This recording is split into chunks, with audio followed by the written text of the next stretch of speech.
What's good, party people? This is Voodoo in the Woods. I'm According to Woods, and this is the former U of MMA champion, a recently birthday celebrated gentleman.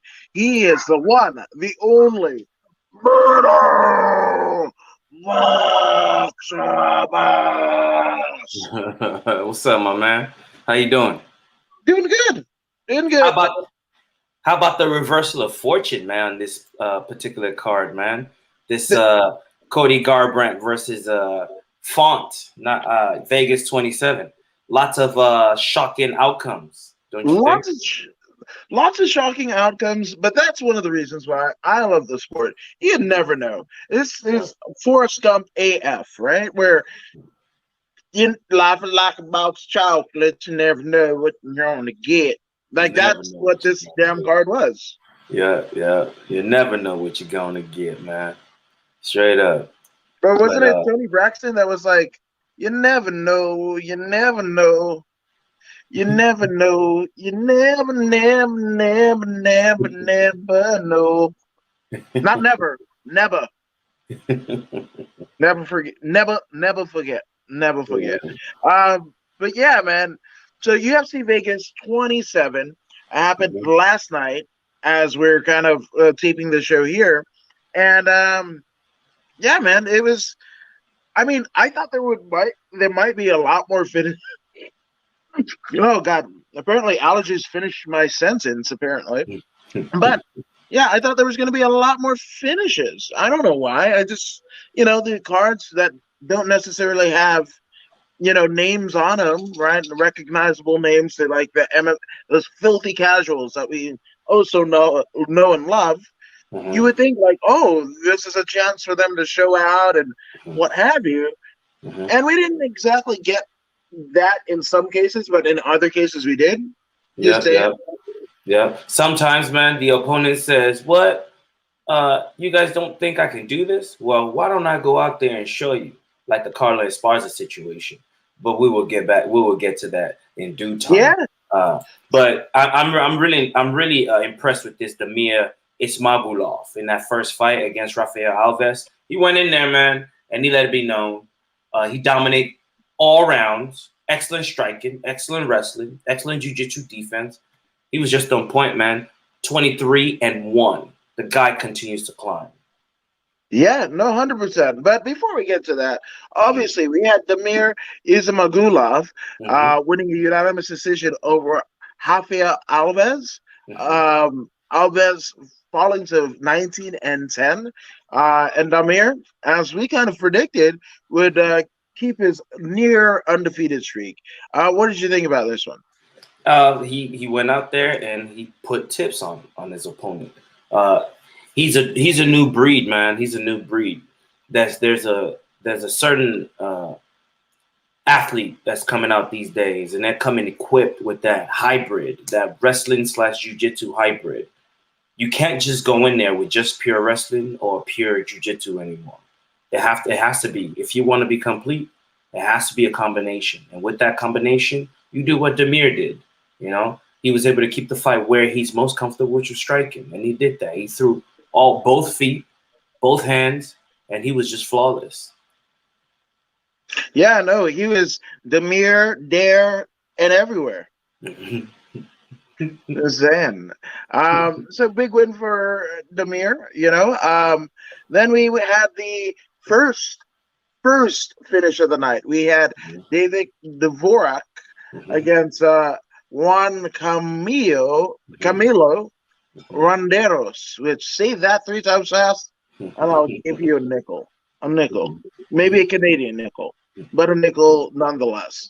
But he basically subbed David basically subbed Mr. Ronderos in the very first round.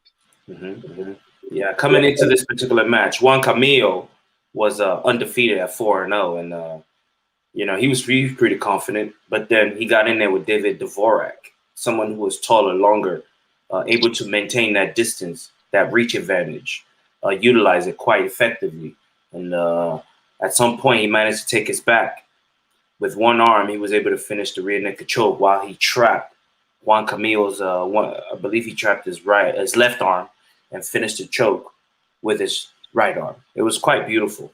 A one arm submission choke should have received some kind of a submission award, but Yeah, it did, but unfortunately, Dana White likes the KOs and whatever, but, and we would see something not too far up the card from this, being the recipient of the first performance bonus. And, yeah, I guess we'll get to the matter of the performance bonus, but, cool win for Mr. Dvorak, one arm rear naked choke.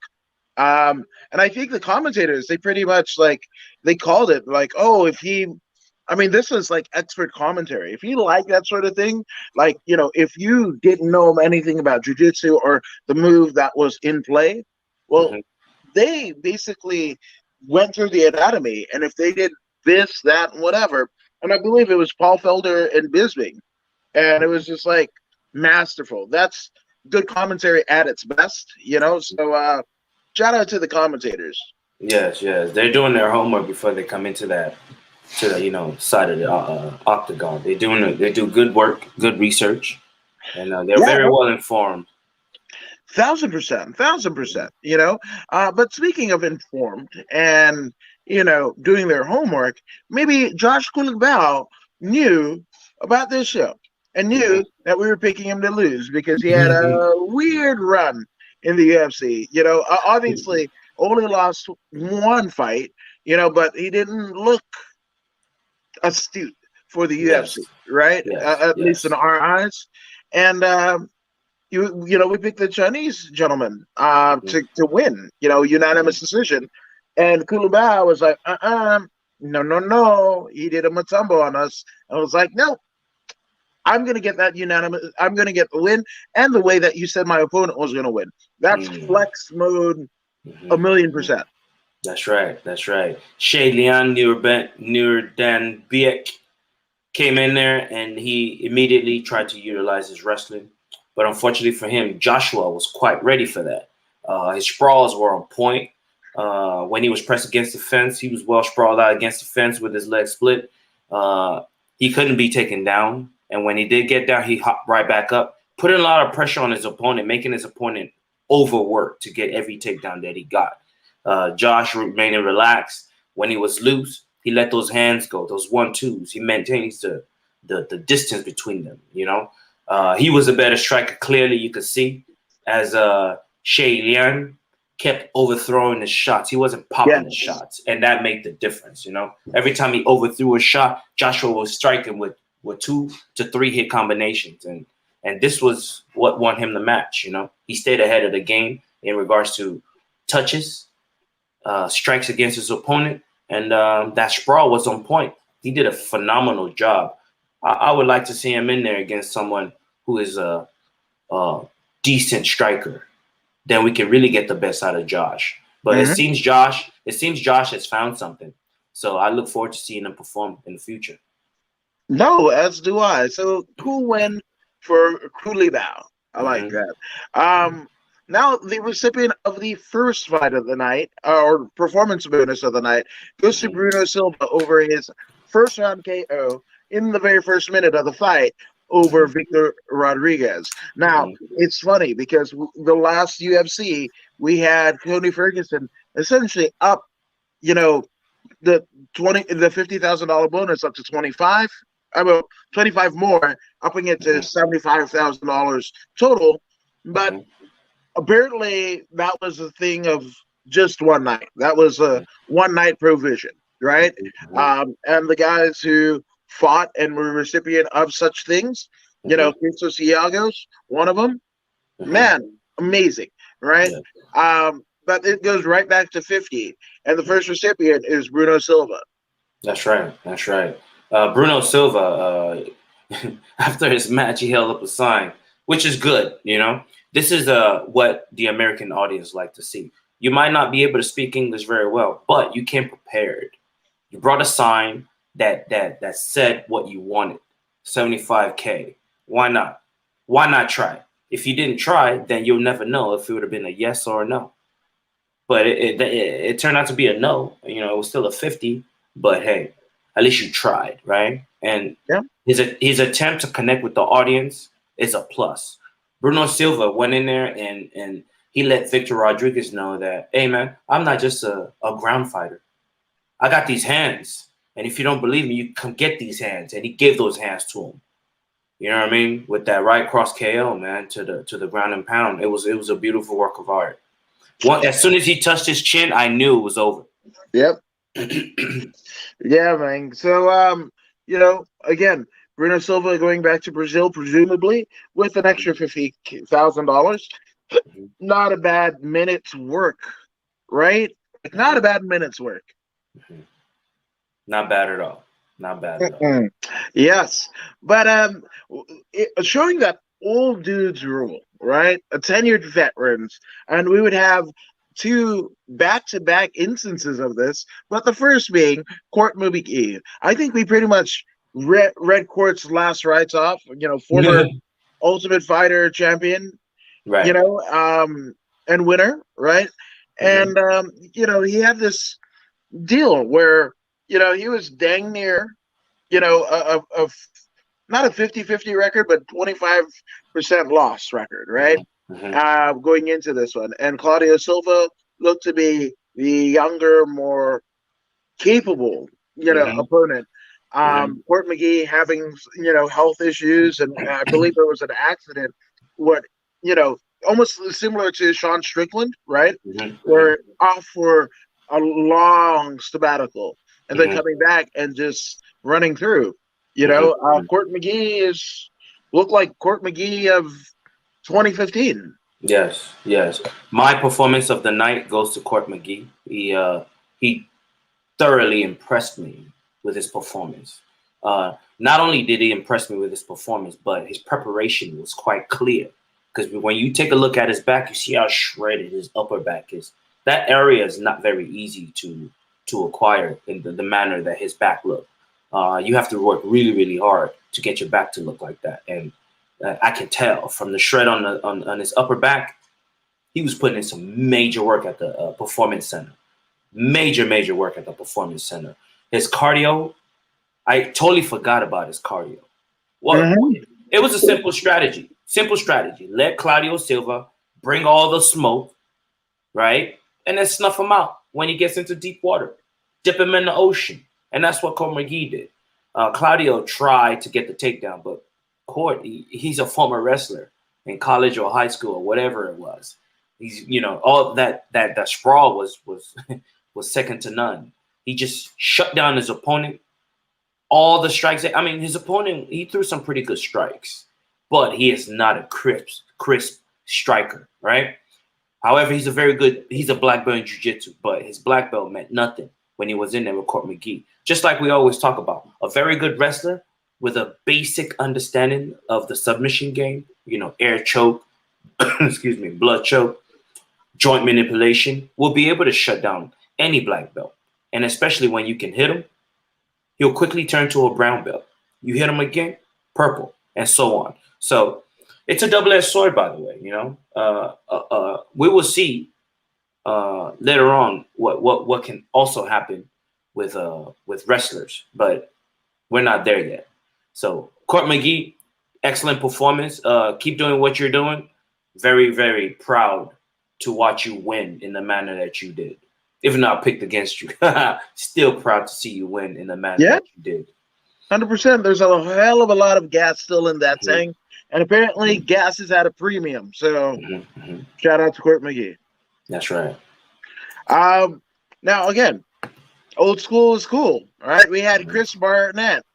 No relation to Josh, but he looked like Congo Kong, or Abdullah the Butcher coming out here. He was just like he had moves, is what I'm saying.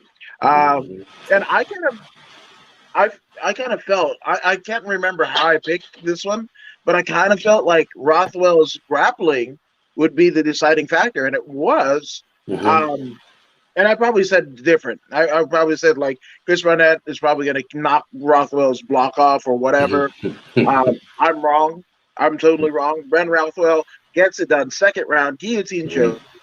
Yes. What say you? Yes. Ben actually, man, I think we both chose Ben Rothwell to win this We one. did. Just by sheer amount of experience that he has. Mhm. The dude has been fighting since They were on Fuel. God, you know what I'm saying? I get Fuel, the Fox. is it Yeah. IFL? Is it IFL? I No, believe that it's was called. Roy Nelson, wasn't it? No, Ben Rothwell used to fight then too. Oh, you're Yeah, right. Yep. yeah. He used to Facing fight when they used to facing do none the other team. than former UFC champion Rico Rodriguez. Yeah, yeah. Yeah. Back when they used to do that team stuff. Yeah. You know what I mean? He Yeah, fought. yeah. He was He fighting fought way back then. IFL. What is it? Man, a King of the Cage, IFL 1, Mm-hmm, 4, 5, mm-hmm, 6, 8, and 11 and 13, mm-hmm, IFL 16, mm-hmm, IFL 17. Man, mm-hmm. and he lost to Arlovsky back in 2008. This Yeah. gentleman has been a pro, God, since 2001. Mm-hmm, mm-hmm. And 2001. yeah, and He was an only amateur back in 99. yes, exactly. Jesus. Exactly. And the his longevity is for one reason, the fact that he's a heavyweight. Heavyweights don't have the amount of competition that you will find at 155, that you will find at 170, 185. Heavyweights not that deep if you ask me, not that deep. So he's able to maintain longevity, and of course he's a very good fighter in himself.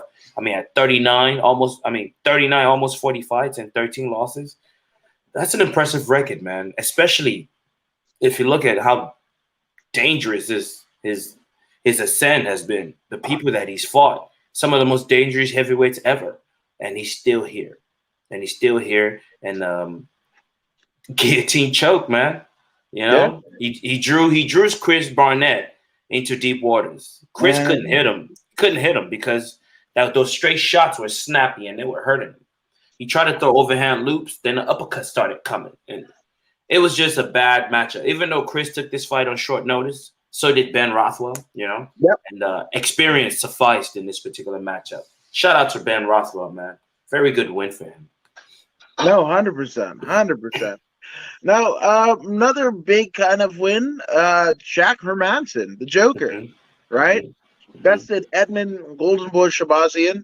mhm, Um, man, this is Shabazian really looked good, mhm, right? mhm, Coming into the UFC and an impressive debut, mhm, right? I believe it was via the Ultimate Fight, not Ultimate Fighter, but the Dana White Contender Series mhm. was the way that he came in.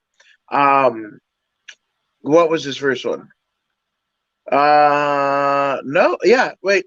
It was actually Dana White Contender Series back in 2018. But Mhm. before that, he was fighting here Yep. in LA, right? At Yep. CXF, That's the right. Burbank Beatdown, Hmm. or your 30-second KO, Hmm. CXF 11 Alpha Dog. I believe Hmm. I was there for both of them. Cali Kings for sure. Hmm. Against that Dejon Daniels. Dejon Hmm. was the guy who beat the ever living tar of that dude who fucking sucker punches people in the back of the head and whatever, Hmm. Hmm. you Hmm. know. And I might that have was been on Cali Kings too against no, no, AJ Bryan, if I remember correctly. you were on it, weren't I you? believe so. Yeah, against Yeah, AJ you were. Bryan. Yeah. Yeah, you were.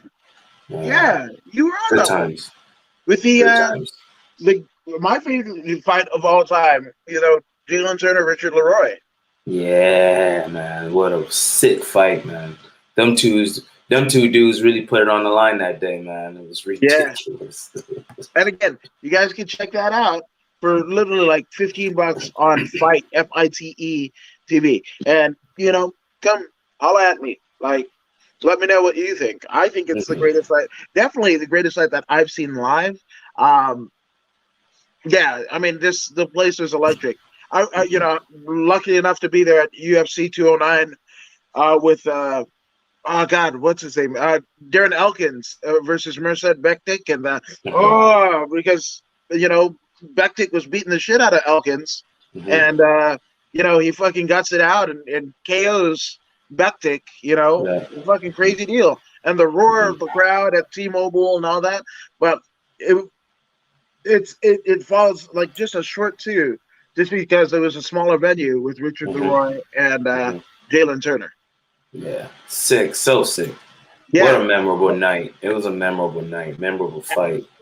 absolutely. So I mean, it's got to be it's a weird one for Edmund Shabazian, where you Mm-hmm. know I believe that's the one who I can't remember if it was Edmund or Edmund's brother that Blake Troop, that was the birth of the bulletproof Blake Troop, right? Like Mm-hmm. he, Blake was just a fighter and whatever, but he really turned the switch on when I believe it was one of the Shabazian brothers. No, definitely one of the Shabazian brothers. I'm not sure if it's Edmund or the older brother, I believe.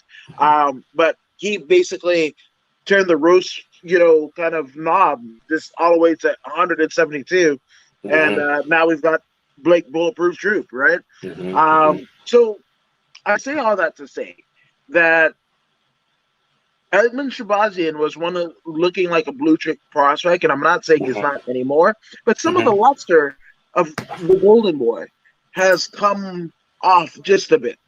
Mm-hmm. Mm-hmm. Um,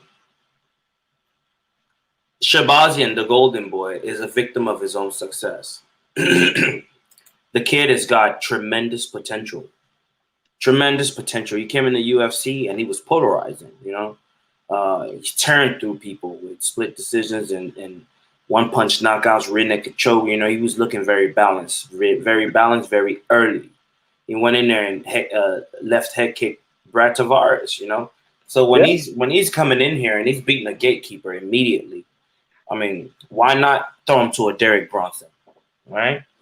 Why not throw it to him Jack Hermanson? These dudes are top fivers. You know what I yeah, mean? These guys are top five, at least top 8 to top 5. You know what I mean? So he's a victim of his own success. And the only thing, striking wise, both guys he totally annihilates. If it was a kickboxing match, he annihilates both of them.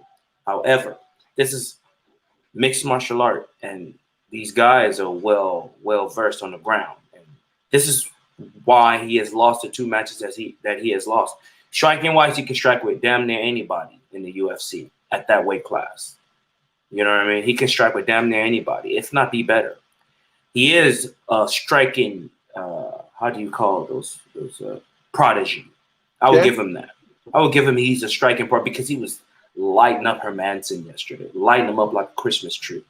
But then Hermanson get a hold of him, man. Put that wrestling to him and that jujitsu. You know what I mean? That hybrid. Put it on him, wore him down a bit, put him on his back, and kept him on his back for an entire round.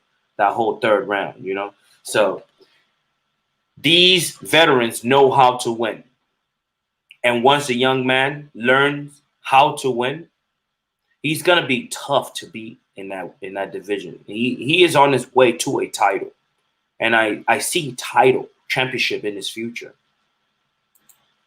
I do too.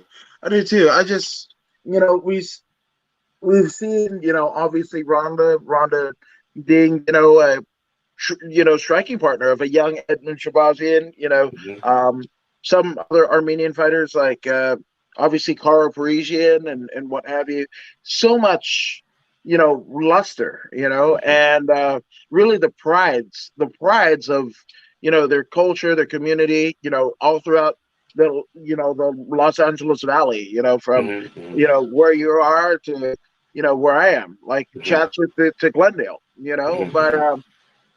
it just I don't know. I really don't know. I would have loved to see more leg kicks, which Mm-hmm. again we're gonna see that about the main event too. Mm-hmm. But yeah, I mean it was a striking affair. Mm-hmm.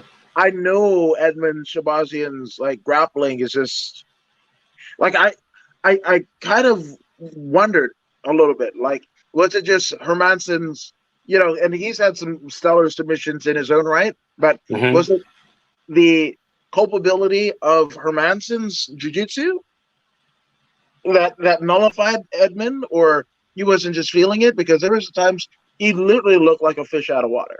Mm-hmm. So what it is it's kind of like the thing Khabib does to everyone. It's chain wrestling, right? The chain wrestling that leads to a vulnerable position, like a side control, full mount, and then you have a submission. So Jack Hermanson, like Khabib, they link their assaults to transitions together pretty well, right? It's transition after transition after transition. There's a transition for every move, every step that they take. There's 3 or 4 options, and because they have so many options, and a dude like Shabazian only has one, they're able to win those positions almost always, or make Edmund Shabazian work so hard that he gets tired a lot quicker than they do. And this is what Khabib brought to the table. He out-moved everyone, out-transitioned everyone. And Jack Hermanson was able to do that to Edmund Shabazian. And if there was at least 1 more minute left on that clock, I would have seen a stoppage.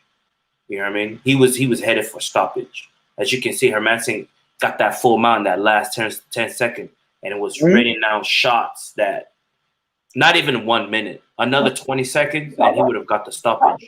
He just ran out of time. Shabazian, he's very, very good. And for a young man of 13 fights, he is where he's supposed to be. I just hope that he's able to fight at least 2 more fights in the UFC of people of the same experience level, so he can build on that and then go back to facing the Jack Hermansons. Now he's been there with Jack. Now he's been there with Bronson. He's starting to get the idea of that next level. So he needs to be around long enough to get the opportunity to face these guys again. So I will advise the UFC. This kid, he's got potential, and he's got the Armenians behind him.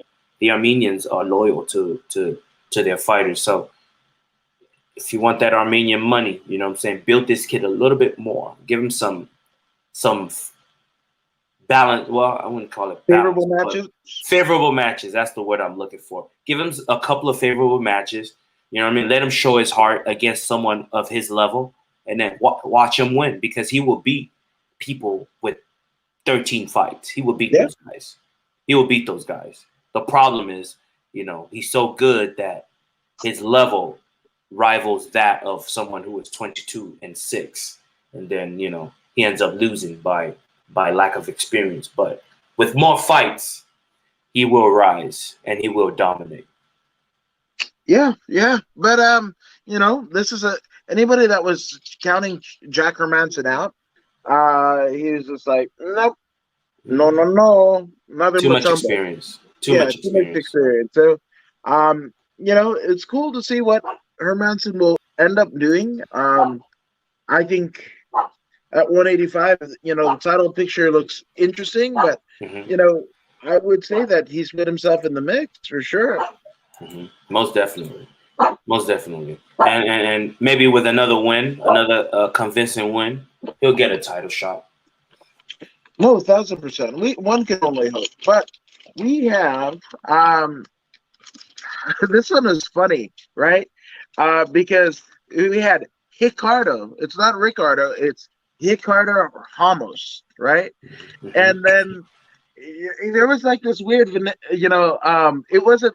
It was the ESPN guy. It wasn't Bisping or Felder, right? But like you say, Ricardo Ramos, right? And then you've got Algeo, who's got like the most like when you think about pronunciations and like especially something of like Latin or Spanish descent or whatever, we've called him Elegio or everything but his actual name. Algeo. But it's just Algeo, right? But his nickname, his fight moniker is Senor Perfecto, and I just think there was like a conscious thing about, because they did like right after the Hermanson fight, they were hyping up the fight. And it was like 2 other times before the actual fight where they were like, here we go, Ricardo Ramos and Bill Senor Perfecto Algeo. And but it was just like Senor Perfecto Algeo. Like it was very pronounced, like the amount of American, after saying Ricardo Ramos for so long. I thought it was funny. Yes, man. Funny indeed. But quite an interesting match, because Ricardo Ramos, even though he was He was a shorter man. He managed distance very well. Striking was flawless. Yeah. His wrestling was on point. He out wrestled the wrestler. You know what I mean? He out wrestled the American. Uh, um, but the striking was where his bread and butter was. He did whatever he wanted to do when he wanted to do it, and he tossed around Billy like a rag doll, and Yeah. he just let him know, man, hey, we might be similar in experience, but I am clearly better than you. So just understand that and let's move on. And he did that. No, 1,000%, man. So, a cool win for Ricardo Ramos, Mm-hmm. which is, I'm going to have that seared into my brain for the rest of the eternity. Ricardo Ramos. That's fun. It's so fun. So would that mean, I guess in Portuguese, it'd be the Havishing Hick Hood? Something like that.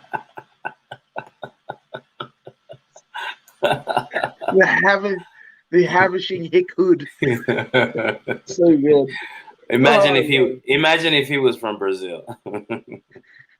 Well, yeah, I mean, could he grow that big of a Fu Manchu with I don't know, with Portuguese? I don't know. I don't know enough to comment one way or another, but I just said the Havishing Hick Hood. That needs to be. Oh, I'm tickling myself. That's so fun. No, but there we go. Ricardo Ramos. Now, we had a split decision with Norma Dumont Right. as well as Felicia Spencer.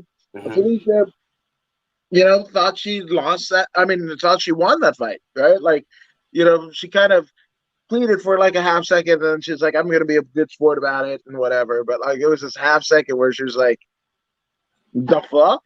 Like, it was great, and it wasn't until a couple people, and shout out to like Zeta Zhang and Ashley Evans Smith, who were there where I was watching it, the fight, because they were like, "Hey, Felicia Spencer looks like a bigger version of Joanna,"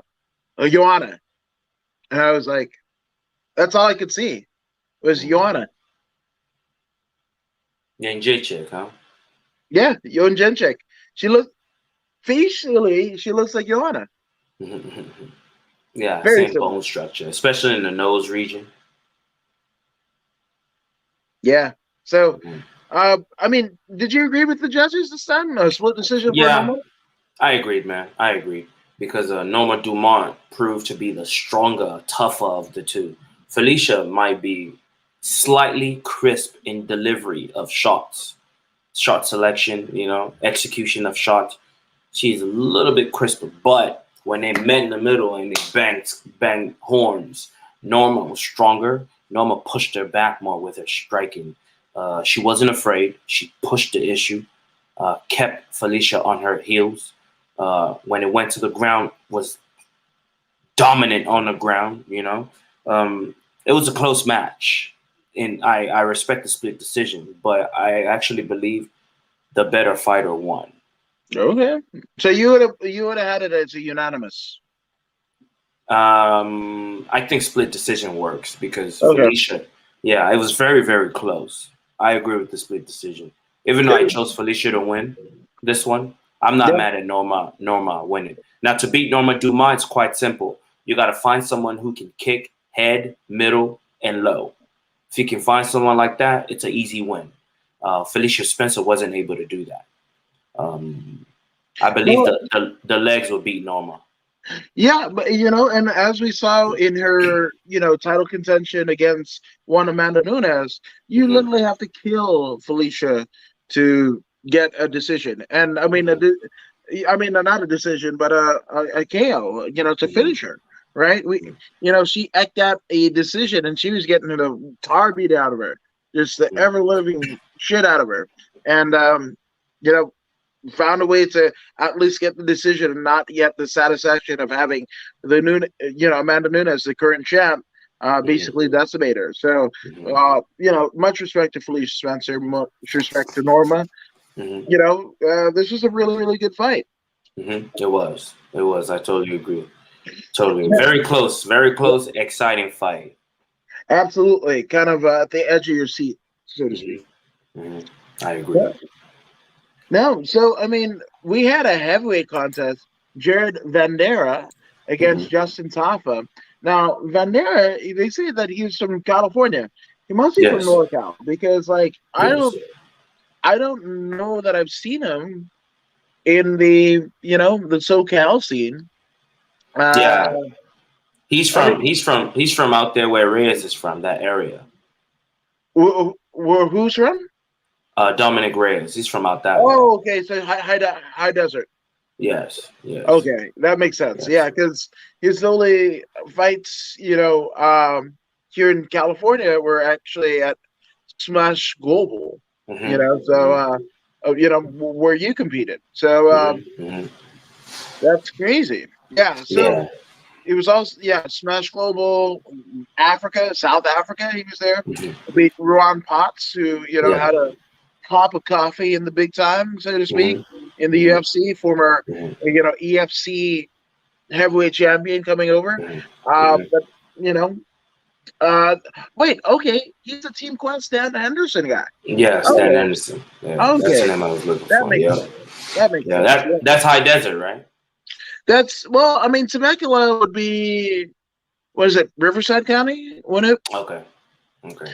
Because Temecula's where Dan Henderson's, place, and then I guess like if he fought as an amateur, theoretically speaking, he would have fought for CFL, California Fight League, because that's at the San Bernardino Fairgrounds. That's the whole promotion there. So no. But that's nor here nor there. It was kind of funny, right, to see, Vanderaa kind of walk out because it was so somber. He looked like a monk. He looked like one of the druids that walked the Undertaker to the ring. It was like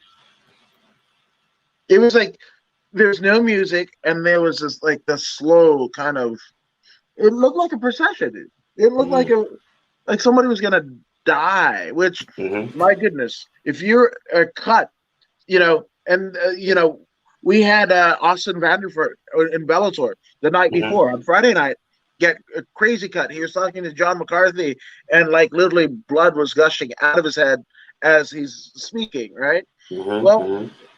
That's it looked like a literal chunk out of the top of the head of one Jared Vanderaa, just the flap just opened. It was weird. Yeah, from a punch. It was a punch. That's crazy. A punch did that to him. But what I'm most impressed about in watching Jared perform yesterday is his ability to become a dynamic striker. The man can kick with his lead leg. He's so big and round, and you almost don't expect that kind of performance to come from a dude like that, looks like that, with a huge belly, and but he's dynamic in his movement. He boxed really well. He outboxed Justin Tafa. He outstruck him. He outkicked him. He was just on point. He took heavy shots from Tafa, and he stood there and he gave it right back. Unanimous decision. I am not mad at it, man. He earned that victory. So shout out to Jerry Vanderaa. Yeah, man, and Justin Tafa, brought the fight, ended up cutting him. So no slouch there, but. Unfortunately for Tafa, and you spoke in the instance of Rothwell, how thin the heavyweight division is in the UFC, right? Justin Tafa is looking at one loss away from having a 50-50 record. It is what it is. He's new to the game. He's got power in his hands. He's new to the game. Soon he'll understand that the day of the stand there and bang is about to be over, man. It's the light at the end of the tunnel is quite clear now. The dawn of the dynamic strikers is here, and Jared Vanderaa is an example of that. And he's doing this at heavyweight. You know what I mean? He's a big dude doing that at heavyweight, looking real good. So he will always beat a Justin Tafa any day of the week. As long as he doesn't get connected on, he will always beat those guys 9 times out of 10.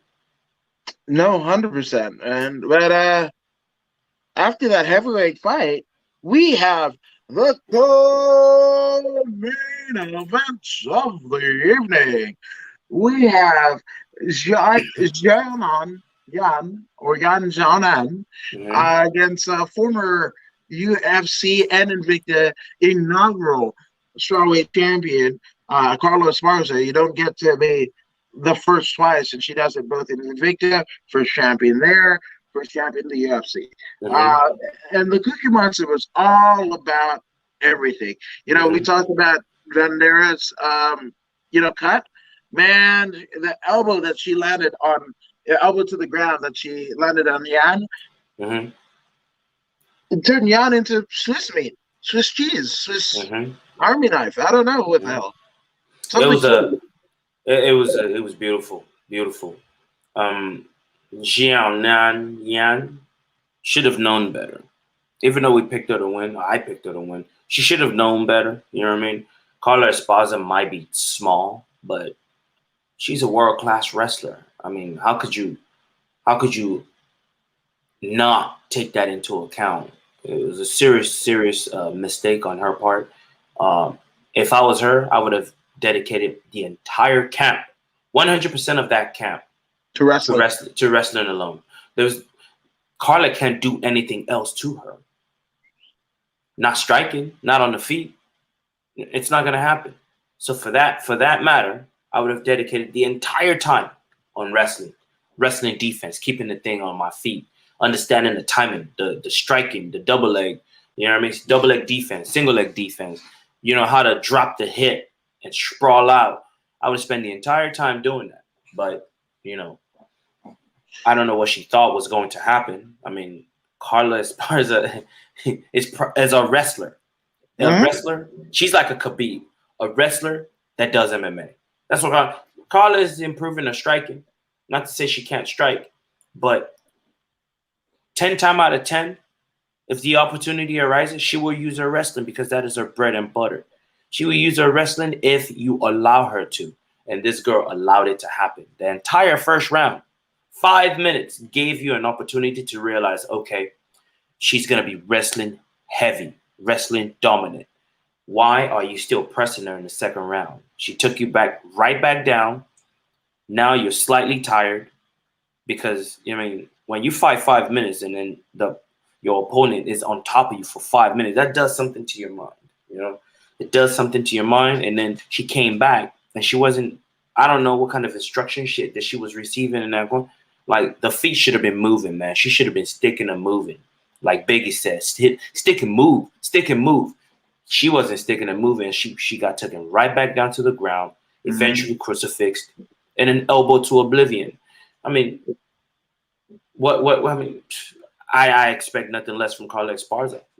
I thought Jianan was actually gonna like initiate wrestling defense, and she did none of that, and she lost because of it. Now Carla's 5 fights in a row, and I see no reason for her not to get a title shot immediately. I see them doing Carla and Rose. And, Carla and Rose. Why not? Rematch, and have Joanna Jędrzejczyk or Zhang Wei Li on the undercard. Yeah. And if somebody falls out, then we have someone to jump in there for the title match. The 4 main people are ready to go. Carla's not injured. Rose is not injured, so we can make that fight immediately. You know what I mean? Just pay them what they want to get right back into camp. It can be done. And then maybe Zhang Wei Li might not be ready, but we can make this happen. We can put. I mean, even so, like end of the year, that's not. It makes sense. End of the year, as soon as possible, man. We can do this as soon as possible. End of the year, whatever time is needed. And if the former champ is not ready, let's throw in Zhang Wei Li. I'm not. What's her name? Thug Rose? No. Joanna. Let's throw somebody in there with Joanna, man. It's gonna be an impressive match. You know what I'm saying? Like, let's get this show on the road. These people are Joanna's taking over a year off. She should be okay by now. No, I don't even think it's that. She has one more fight on the contract. She did an interview, I want to say about a week and a half ago, and she's got only one fight left on her contract, and Mhm. basically pay her because she's gone back to her native Poland. There's Mhm. been a litany of opportunities that have presented themselves where they wouldn't otherwise, and especially during the pandemic where Mhm. you know she couldn't get here, if she wanted to. Mhm. Yes, there was that injury with in the Zhang Weili fight, but Mhm. furthermore, it was the COVID. Poland was shut down. Whatever, Mhm. she couldn't get. Similar to the Habib Tony the last time, right? She Mhm. Mhm. absolutely, even try as she might not get over here. But other opportunities ended up, presenting themselves. She's modeling and everything. So, and I'm not mad at it. Mhm. Fighting might not be in 2021 the most like gratifying thing for one Joanna Jacek. And for that, you know, like she was the baddest gal in the planet. Like Mhm. that Mhm. was Bex. She was on the Yeah. undercard of Holly Holm and Ronda Rousey for a reason. That was a Yeah. star-making performance that she made Yeah. that night in Yeah. Australia.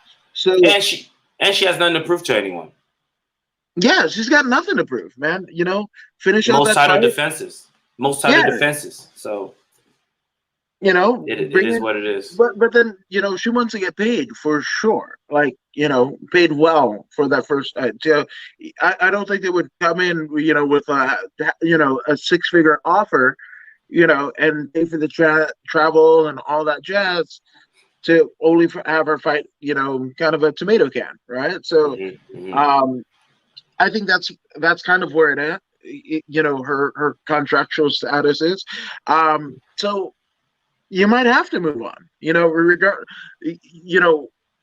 if you're a fan looking to Joanna as like, man, I want to see a 15-year more career, 15 years more than she's already given, or Mhm. I want to see her fight 8 times and rival Carlos Barza's 5-fight win streak. Nope, Mhm. not gonna happen. Not gonna happen. Because again, if you could make money, Mhm. a lot of times, people start, getting into whether it be, boxing or MMA, right? Because there's not a lot of money going around, right? Mhm. And this is sometimes not a lot of opportunity going around. Mhm. And because of the fighting, opportunities present themselves and whatever. I Mhm. totally understand why it wouldn't be your. I mean, you've done it all. You've done it all. You got nothing left to prove. Mhm. So I'm not mad at it. Take the one fight for whatever. But much like the WWE or pro wrestling in general, I think the UFC is going to throw her into like whatever strawweight in Invicta that they want to push to the moon. They're going to throw Mhm. her in there with that, and they're just going to stack the deck, right? And Mhm. beat her on the way out. That's Mhm. the time in Mhm. the tried and true, kind of deal in wrestling. You're on your Mhm. way out of school, you're doing the job, Mhm. so that's So that. who's in the top five outside of Zhong Wei Li that she could face? Top five strawweights. Let's see. Well, obviously, Carlos Barza has to be there, right? Well, Um, Carla Esparza is in line for the title right now, man. If you ask me, yeah, well, she has a win over the current champion. Not just a win, a submission victory. She choked her out at right. the to win the title for the first time. So she's got bragging rights in this particular one. You can build a case that Carla Esparza, with that the 5-5 win streak, should get the next title shot, and she also wants the next title shot, as she voiced that post Yeah, fight interview, and I'm more than happy to pay for this particular match. Her yeah, versus Doug Rose. It's marketable. yeah, Carla's marketable. Rose is marketable. Rose is a huge star now. right. Carla can jump on that train and Yeah, say, "Hey, I've already beaten her." You know what I'm saying? I got the keys to that lock. So let's make this fight happen, Dana White. Let's get this show on the road. yeah. So, and it's funny. First and foremost, the top five goes like this, right? Mhm. Sitting. as the number one contender, we've got Zhang Weili, right? Mm-hmm. And then we've got Joanna, we've got Mm-hmm. Yang Jonan, which Carla Mm-hmm. beat. And at the time of this posting, Yang was actually a little bit ranked higher than Carla, right? Mm-hmm. So Carla's probably in that next spot. So if Mm-hmm. Joanna doesn't come back, you either do an eliminator with her and Weili, Mm-hmm. depending on, Thug Rose's, assuming she got injured. But if she's not injured and Joanna is not going to take another fight, I mean, she's ranked too high to basically take a tomato can, right? So, Mm-hmm. um, yeah. So since she's at a stalwart, you do Carla and Rose. There's Mm-hmm. nothing else plausible. What you're going to move Mm-hmm. Mackenzie Dern up, Marina Rodriguez, Nina That's a Nunes. fight there. Yeah, it is. Mackenzie Dern versus Joanna Jędrzejczyk is a big fight. Yeah, Mackenzie Dern is on a win streak herself. She actually improved her striking. She is no, 100%. she is pretty. It can be sold in that co-main event slot. Her versus Joanna Jędrzejczyk. That fight can be sold. That could, I see that. but I don't think what, at least from the theme of the Joanna's response, like they're not gonna pay Joanna for that fight, like for somebody like just barely in the top five, right? Yeah. But So then, her yeah, only options are Weili or the champ, and she yeah, ain't gonna get the champ. no, I don't think she's gonna get the champ. You've no, already lost twice to the champ, right? twice, convincingly. That's a hard fight to make. It's a very tough fight to make. But we have, like you said, man, lay down so the next star can rise. We have the jiu-jitsu ace, the one you just mentioned. What's her name again? Well, Mackenzie Dern. Mackenzie Dern. We got Mackenzie Dern, a rising superstar. Potential, huge potential, huge potential. So I see a favorable matchup there as a co-main event for the Rose Namajunas, Carla Esparza. You know what I mean? And if any one of them happens to fall out, they can jump into that main event slot, man. Take that spot. You know what Yeah, I'm saying? If the champ falls out, then you can make a interim title immediately. You yeah, can make an interim title, which guarantees whoever holds that title, interim title, to face the champion next. Either way, it's a good match all around. Wei Lee versus Joanna, Wei Lee versus Mackenzie Dern, or Wei Lee versus the champion. All three will work as a main event. yeah. I'm not mad at any of those, but Dana White was kind of suspect. The UFC is where all of the top fighters come, supposedly, right? Mm-hmm. According to Dana White, right? Right. And but who else? Who else would have got the finish? Performance bonus. Like when Heidi Andro was asking him, he was like, I don't know. He kind of hummed and hawed, drug his feet a little bit, and then after they were off air, then it was announced that she basically got the 50,000 or whatever. Mm-hmm. But Carla is also, I think, I don't know if she's at the last fight of her contract or but they need, it's a bargaining chip, right? And you know if you're going to give somebody a $50,000 bonus, right, but not give them a raise to fight the champ, you look like Boo Boo Fool. So Mm-hmm. I don't know. I think he exposed himself a little bit. I mean,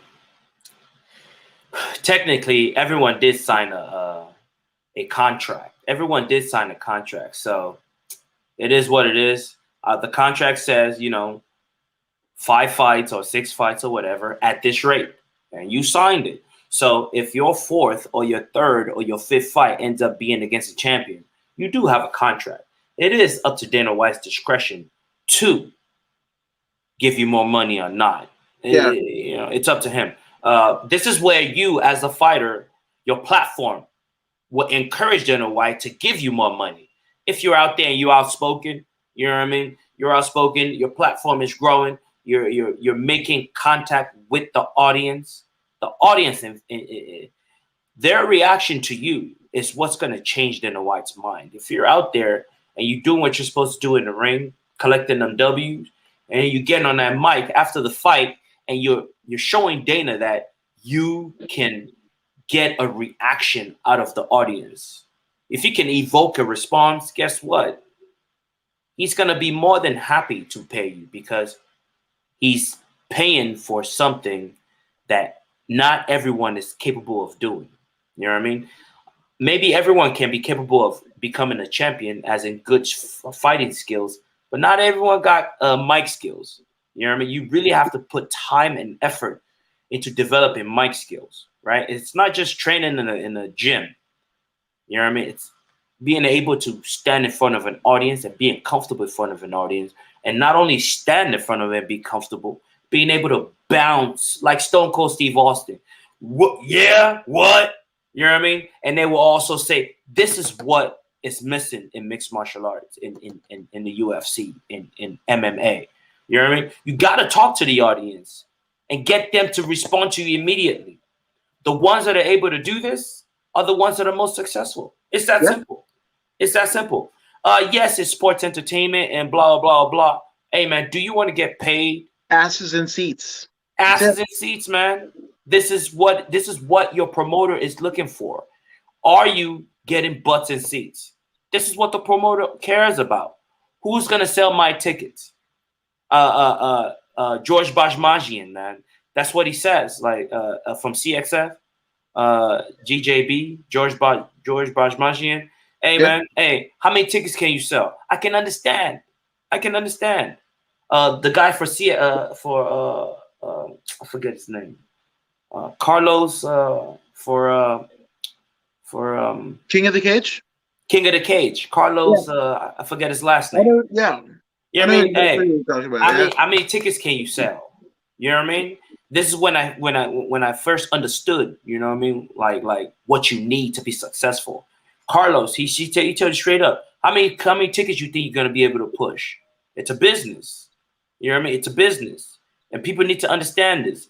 Just because you made it to UFC doesn't mean it's over. Oh, okay, now the promoter has to do all the promoting. No, man. Conor McGregor was able to become successful because he is his own promoter. Yeah. He promotes himself. You need to promote yourself with your platform as well. Become entertaining. Yes, I understand you want to be an honorable fighter. Miyamoto Musashi, I killed this many people. That's fine and dandy, man. But you got to make your audience laugh. You got to make them cry. You got to make them mad. You got to make them happy.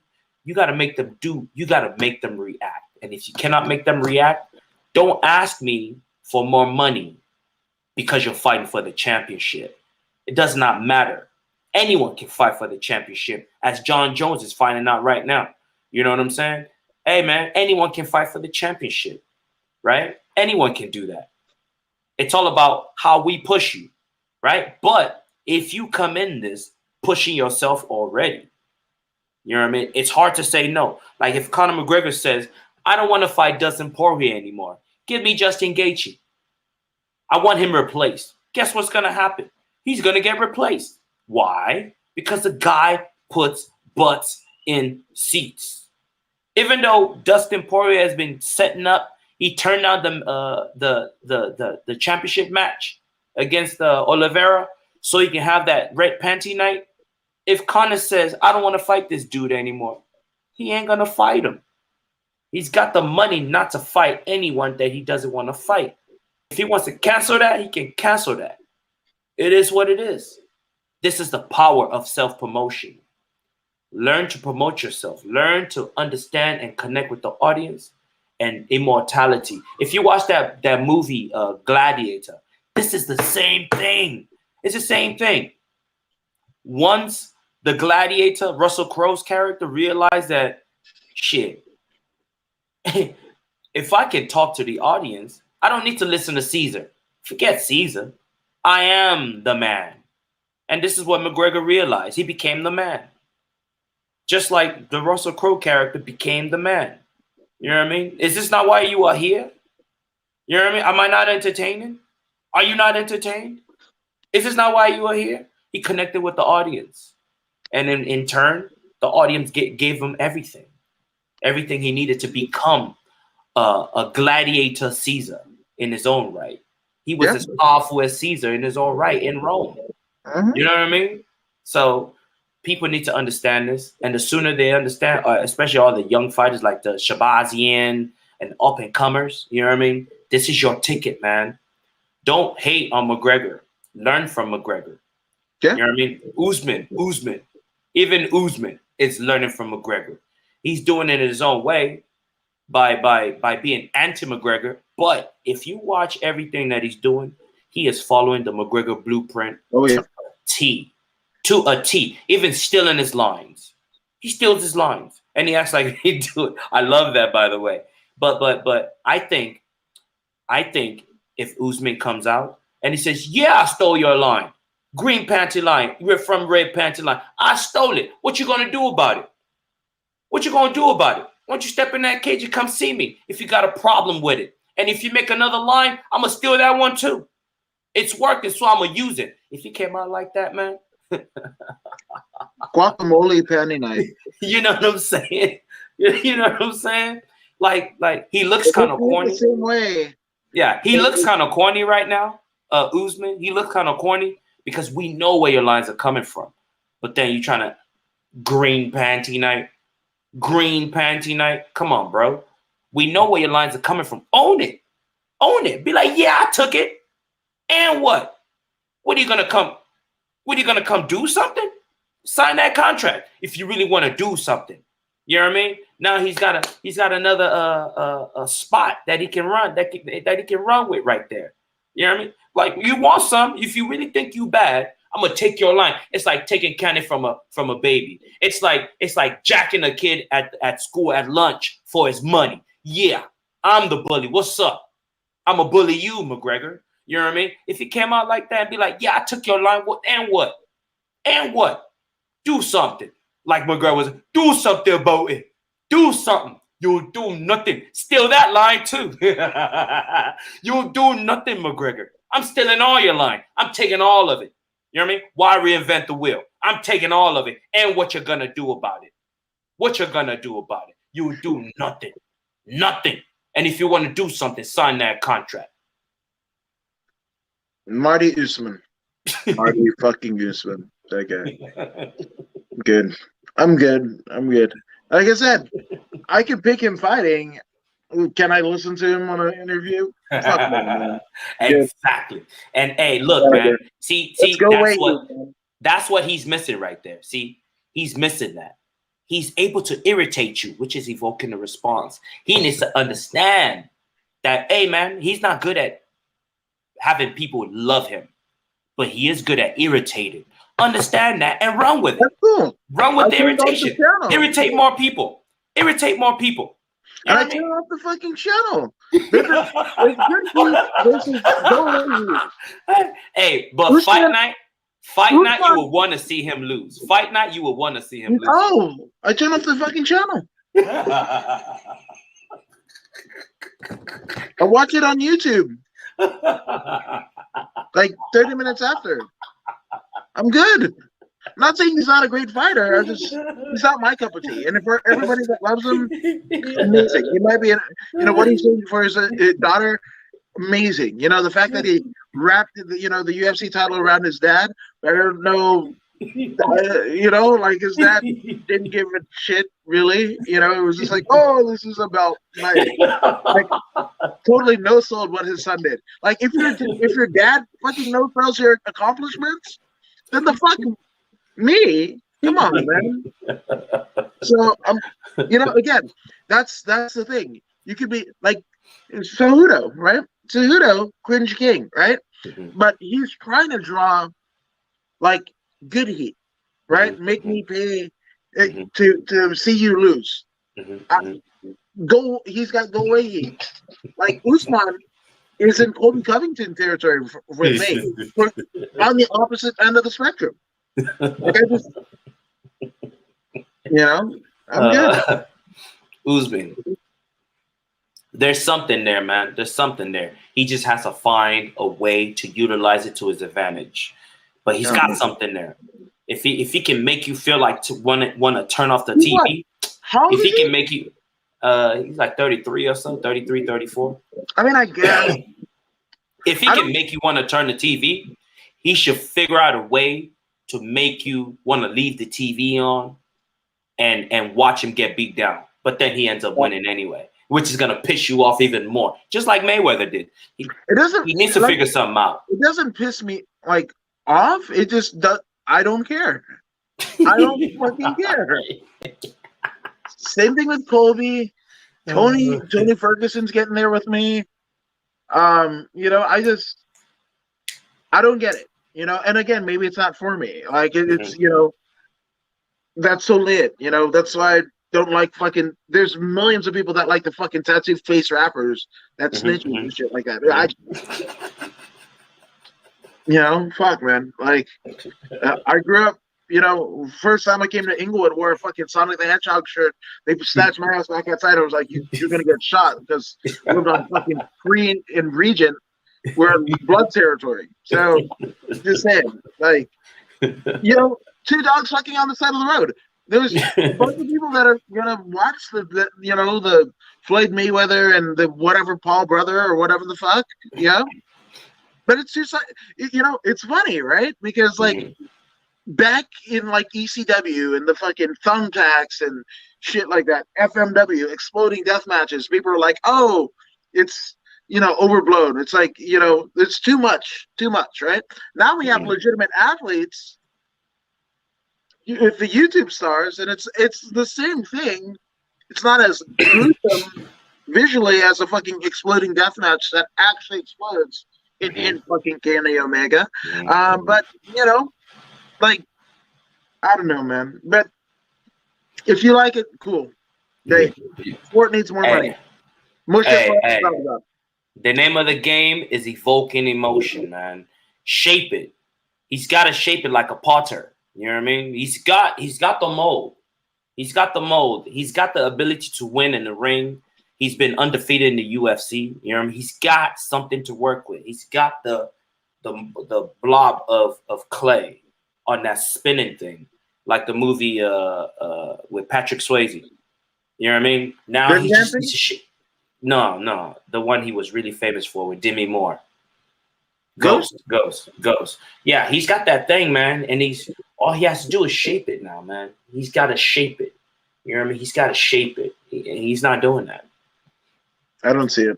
He's not doing that. I don't see it at all. I don't know if I can see it. You know, sorry. And Donald Garza says Supwoods and Sidney Poitier. And I watched boxing. Not sure who won other than Esparza.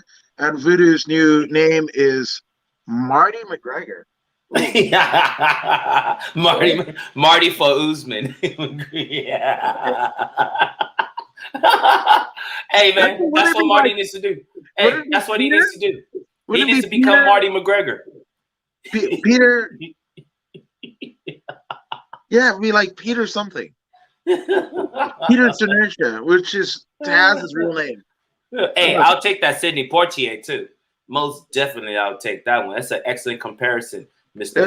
McGuire. I would take that Sidney Poitier comparison any day of the week, man. Oscar winner, baby. Oscar winner. Yeah.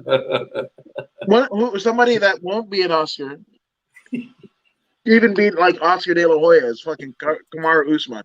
Usman retired from MMA today and said he was fighting fucking, I don't know, PewDiePie or whatever, whoever the fuck is on YouTube. Nobody would give a shit. Honestly. So, yeah, I'm just whatever. Usman, great fighter. Great fighter. Hey, if you gotta go take acting classes, go take acting classes, man. His window of success is very short, very short. The mic skills is the key for Usman. He's too good a fighter not to be able to break in some major dough, man. You know what I mean? I mean, it worked so well for Kamaru. What's his Tyron Woodley, right? Right. You know what I'm saying? Perfect. Do something, man. Do something. You gotta do something. I'm good. You can't keep Whatever copying you other do, folks. You gotta and be. again, don't please me, dude. Like, you've got way more millions than I. There's no reason why you should want to fucking go like, oh, I want Woods to watch me fight. No, like, you've got a legion of like the freaking whole country of Nigeria. Shout out to Mhm. Nigeria, man. Yes. But yeah, it's just he just doesn't do it for me, and it's cool. Yeah. It's Yeah. cool. You know, I won't shit on Hey. anybody that likes him, Hey. his interviews, and thinks that they're Shakespearean sonnets or whatever the fuck. You know, and I just found out apparently his dad, Muhammad Usman, was convicted for theft and drunk driving, and then basically had a healthcare fraud and money laundering related to a healthcare fraud scheme. And he was Hmm. sentenced to 15 years imprisonment and ordered to pay $1.3 million in restitution. And he was just released back in March, right before the fight. So I don't know. Maybe he was looking at that belt when Kamaru strapped it around, like, I wonder how much I can get for this. Oh, shit. I don't know. Anyway, Hey, but that seemed to be what drove Usman mad and turned him into the athlete that he became. That experience of losing his father at the age that he lost him to the that feds or life, whatever. Yeah. You know what I mean? He realized quickly that he has to become the man of the house. So he he put everything into his wrestling. Put it yeah. all into his wrestling. Put it all Even his into his knees. career. Yeah. So there's the see there's a platform here, man. There's a platform here. He just needs to make his platform attractive. How he does that, it's his job to figure out. You know what I mean? I believe he's done enough to earn millions of dollars. He's done enough to earn millions of dollars. He's defended. Wait, he's got more wins in the welterweight division than GSP. He's Yeah, got more wins in the welterweight division than GSP. Arguably, he is the best welterweight ever. You know what I yeah, mean? But are you selling tickets? Are you putting butts in the seats? yeah, This is where GSP will always edge him. You know yeah. what I mean? Lucky for GSP, he didn't have to be a great mic individual. You know No, what I mean? People just loved him. They loved they loved this gimmick. yeah, They yeah, loved this gimmick and they came by the millions to come watch him fight. yeah.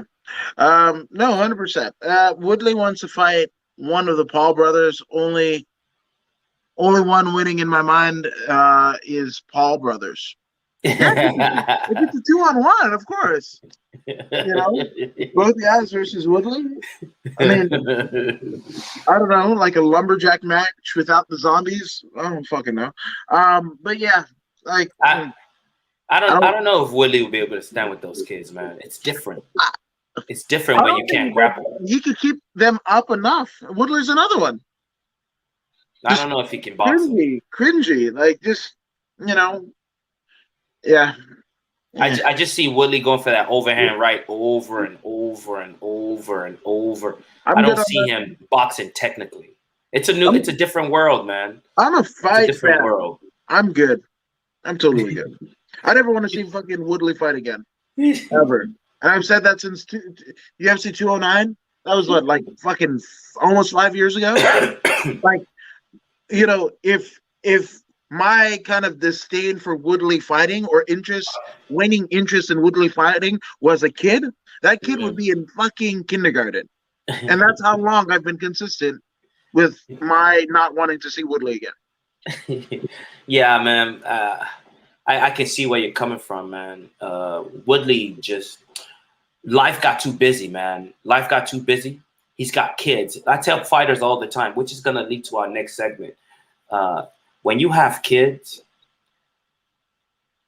especially when it's a newborn, you've given so much of your essence of what makes you complete to that child. You have to.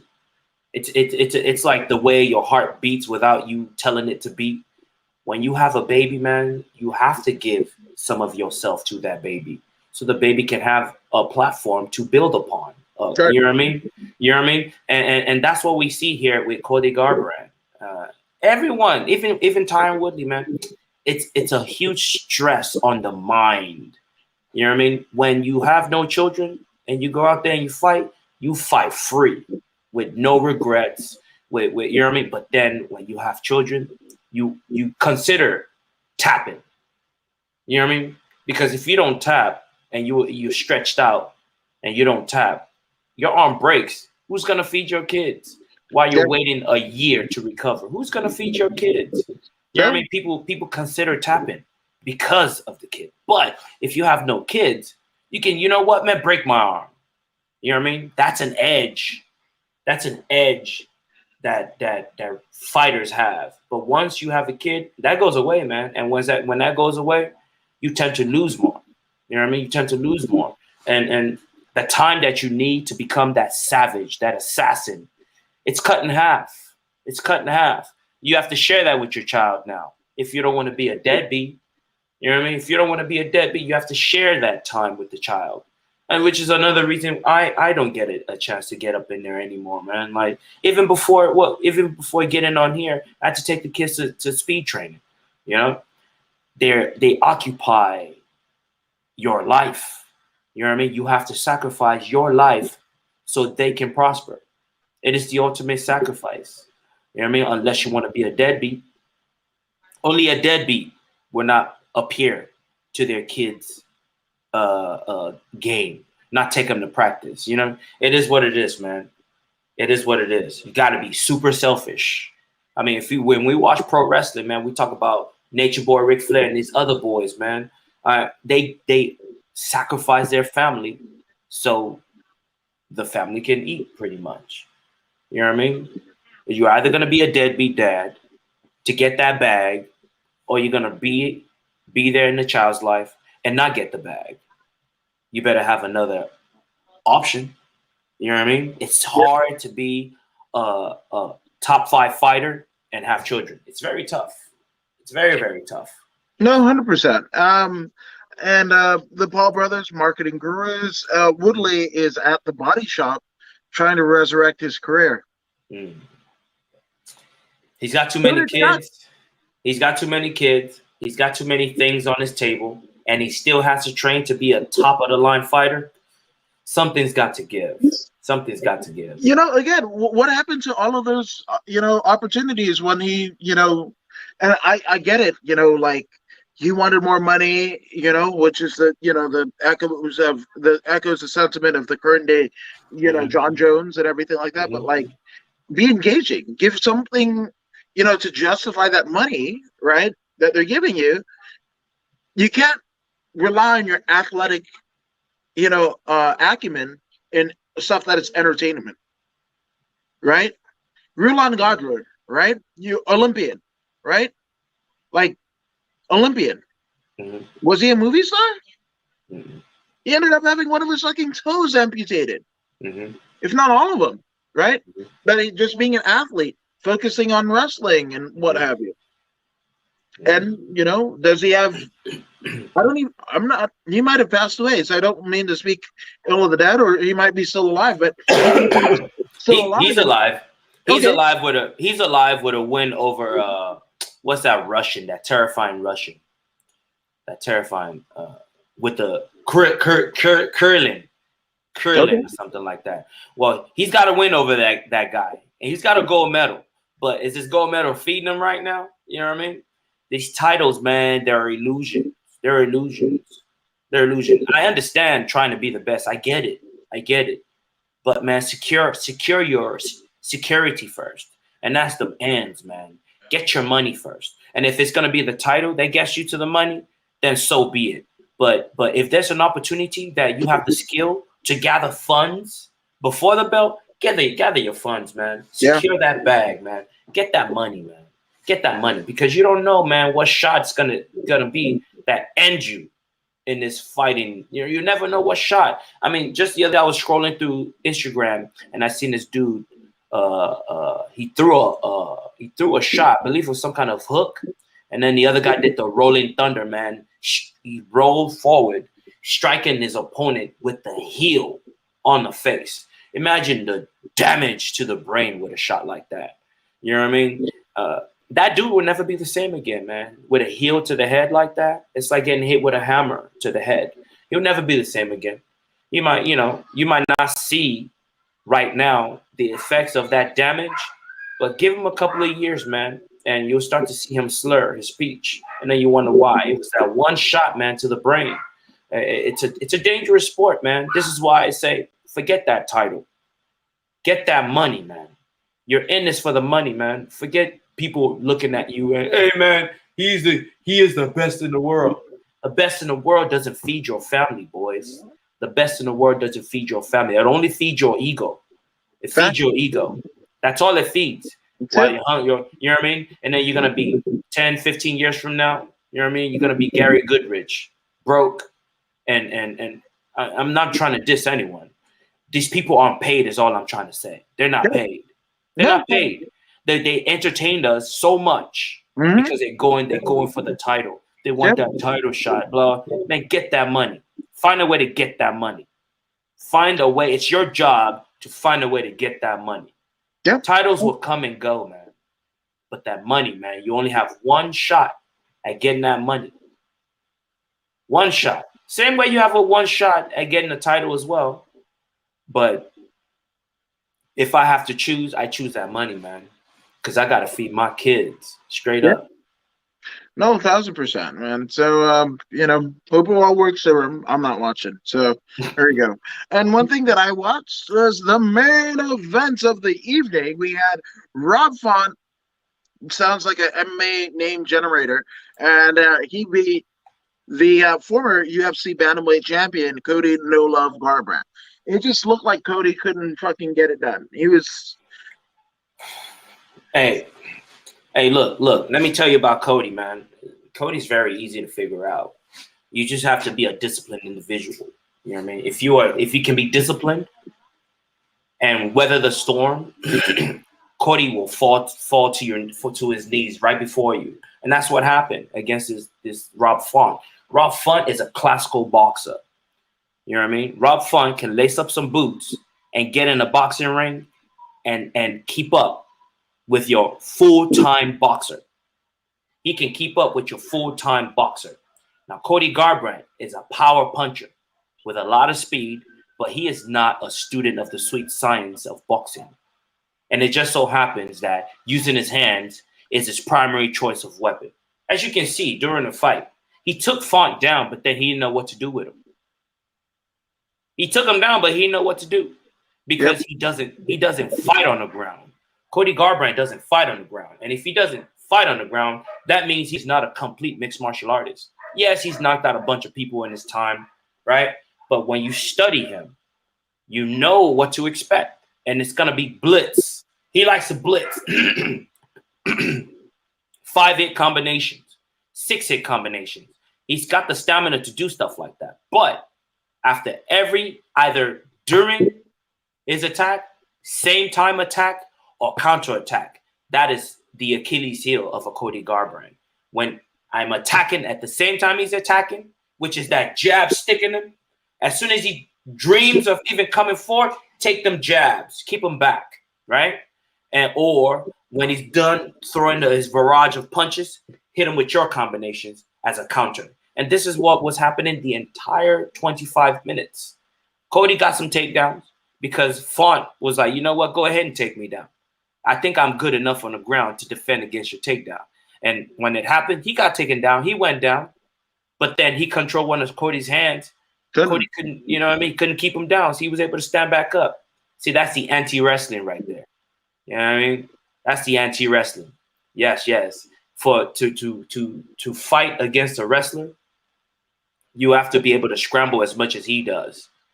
You know what I mean? And if you can scramble as much as he does, control one of his hands, you will always be able to get up. And that's what Font did. Font was able to bring the fight to where he is best. And that's boxing.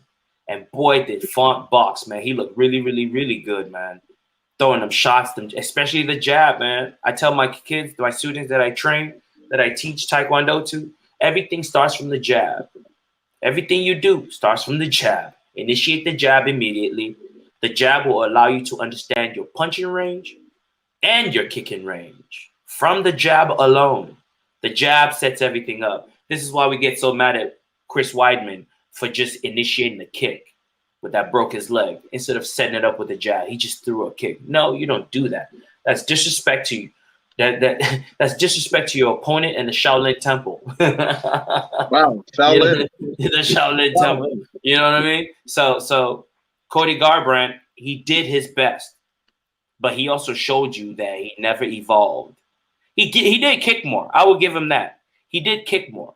Barely. But yeah, he kicked more than usual. He kicked more than usual, but he kicked more than usual and wrestled more than usual. But there wasn't a sync in what he was doing. See, he was either boxing or he was wrestling or he was kickboxing. These things weren't happening based on response of his opponent, right? He wasn't responding to his opponent. He was, you know what? I'm going to try wrestling now. I'm going to box now. I'm going to kickbox now. It wasn't driven by what his opponent was doing. He was out there guessing, is what it looked like to me. He was fishing. You don't fish in a main event fight against a Rob Font. This is why I knew Rob Font was going to piece him up. I knew it. I could tell. I look at how Rob Font fights. He's a disciplined fighter. You know what I mean? He's a disciplined fighter. He's right here. You know what I mean? And he sticks and moves. Stick. Fundamentals. The 1-2 is what beat Cody Garbrandt, not the uppercuts and the hooks. It was a 1-2. The 1-2. The 1-2 beats 90 to 95% of human beings on this planet. 90 to 95%. The 1 and the 2 beats 90 to 95% of human beings on this planet. Yep. Right? The last percentage, the few percentage left over are your trained fighters. And the 1-2 beats most of those guys as well. It's a very select few that understands the true usage of the hooks and the uppercuts. Very few, select few. Very select few. Everyone else just fights. They don't enter free flow. Free flow is what allows you to respond accordingly to what your opponent is doing. Right? You're not wrestling because you felt like wrestling. You're wrestling because that moment, that split-second moment called for wrestling. That split-second moment called for boxing. That split-second moment called for Taekwondo. That split-second moment called for Muay Thai. You know what I mean? Cody didn't do that. And that's because he is not able to come together as one in all his skill set. He is yet to bring them together. And when he does, then you might see something different. But if he's not able to do that, he will remain where he's at. Number 4, number 5, number 6, never to see the title. Never a title contender ever again. It is what it is. Yeah. He's got to change something. He's got to change something. Yeah, man. I don't know. But this one was, it was whatever, because Rob Font, right? He's just a good fighter, right? And how much money, millions of dollars, are good fighters, just being good, gonna get in the world of MMA? Yeah. So you had Cody, I'd say 85% of the people, like everybody not in what that new, like that northeastern seaboard where the cartel comes from and saying shit like cartel sounds cool, makes you a badass or whatever the fuck, right? Because right after they did that piece on the, that gym with Calvin Cater and all their coach and all that whatever, like all those motherfuckers lost except for Font, right? So 95% of everyone who watched this watched for Cody, and Cody lost to a guy who I'm a pretty ardent MMA fan. If Rob Font was walking down the fucking road, couldn't tell you who he was. Not at all. I don't know who he is. He headlined a fucking card. I don't know who the fuck he is. And unfortunately for Rob Font, he himself said he's not very big with social media and like the internet type. You know what I mean? And I can respect that. He's more of one of those Miyamoto Musashi fellas.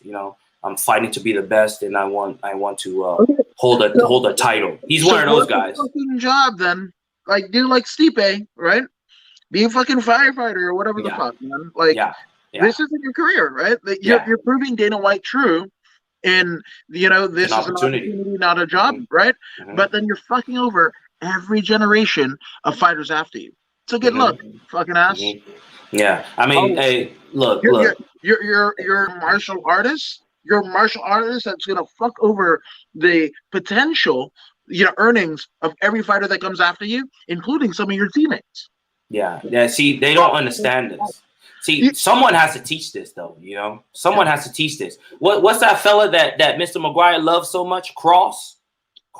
James Krause. Yeah. Yeah, that guy. See, that guy teaches what we're discussing right now. He teaches that to his fighters. Yeah. So they have an understanding. And why does he teach his fighters? Because this is the kind of person he is. This is what he did. He's trying to teach his fighters everything that he knows, from the business aspect of the game to the fighting aspect of the game, how to understand breaking down your opponent and annihilating them in a free flow manner. You know what I'm saying? I see this in him. And he also teaches the mental part, the financial part. Now, if no one is like, if you look at those basketball players and those football players, many of them go bust. Why? Because they are given a whole lot of money. They come from the hood. They're given the rappers too. They're given a whole lot of money. And what do they do with it? They dig a huge grave and bury themselves in it. You know what I mean? They need to be taught. The UFC, all these professional leagues need to have some kind of program that introduces young athletes / fighters to big money. I mean, you will also hear Conor McGregor say to Dustin Poirier, he was like, you would just want me to write you a $500,000 check? What are you, stupid or something? What are you, new to money? You new to money, aren't you? You're not used to seeing millions. I understand why you just want me to write you a check. It is your responsibility as someone who owns a charity. It is your responsibility to write down what the money is going to be spent on. Right? So I can claim this on my taxes. Do I really have to say this? You know what I mean? We need to know what the money is being spent for, man. So when it comes to accounting for the IRS, I can give them paperwork. You think I'm just going to write you a check? What are you, stupid or something? You know what I mean? While Dustin is going out there, he didn't give me the money, man. He didn't give me the money. See, if he was well educated in finance, then he would have understood that, okay, man, this is we're being professional here. This is a business relationship, right? This is not a hand-me-down. He's not handing you $500K because he promised you. You still gotta come on. Hey man, I don't own a non-profit, but I understand that game, that aspect of the game. You know what I'm saying? Like, this is common sense. Every fighter should have an LLC, a small business. Every single fighter should have one. If you don't have an LLC, you are screwing yourself. Do not pay cash for your vehicles. Do not pay cash. Do not pay cash for your training. Yeah. Let your LLC take care of that. I mean, what are you doing? What are these people doing? But anyways, it is what it is. Yeah. Rashawn Thompson said, "Stop smoking." And Don McGuire says, "Absolutely, his fighters are succeeding." So explain Megan Anderson. Anywho, hey, whoa. Maybe not a super fighter, but is successful because she was at Invicta Friday or Saturday, being a major part of the broadcast team. So yeah. So currency is flowing in regards to Megan Anderson, right? She's realizing, okay, maybe fighting is not what I do best, but I will get on that mic and I will rock that mic for this Invicta. Since I'm a former champion, I've got a platform here with Invicta, and we can do something with this. On Access too, so I mean, it worked out for Julie Kepsey, right? There you go. So shout out to John Krause and leading his team to success. You know, and I will explain her. She may have been cut, but she is still making money, which is the name of the game. Yeah, absolutely. Yeah. So yeah, man, the UFC Vegas 27. Again, they don't even give a fuck what they call this thing, and the shit is making money. Like fucking, I don't. UFC Vegas 27 versus UFC the pay per view that's also in Vegas, but you don't. I don't fucking know, man. They don't care. They're making money. They don't give a shit. That's why we get zombies in the WWE and fucking Carla Esparza getting hummed and hawed over her fucking bonus, but she fucking deserved it. So don't know, man. But Yes. obviously, I'm According to Woods. You can find me all places According to Woods. Voodoo Maximus all day, every day. Oh, Hell yeah. hey, 4 major platforms, man. You'll find me on there. YouTube, Instagram, Facebook page, and Twitter. Let's go. Let's go, man. And we will see you actually next week. No UFC. So we'll be back the following week for more Voodoo in the Woods. But if you haven't already done so. Is it Jorginho Rosenstruck fighting? That's the week after that. Okay, cool. June 5th. All right. Yeah, so if you haven't already done so, go ahead and like, share, and subscribe to the According to Woods Voodoo in the Woods podcast. What the fuck? And According to Woods and Voodoo Maximus. Yeah. The Voodoo in the Woods podcast found on Facebook and Twitter, as well as YouTube. Something. You can find it. Just type it in, and apparently we're the cure from somebody's meningitis, right? That happened in the comments. So follow us there. We'll see you later. Be good. And Rashawn Thompson says you're ugly. He's hating right now. Yeah, man. Just hate. But be good. And we'll see you later with more Voodoo in the woods. And there's a banner. There's a banner here.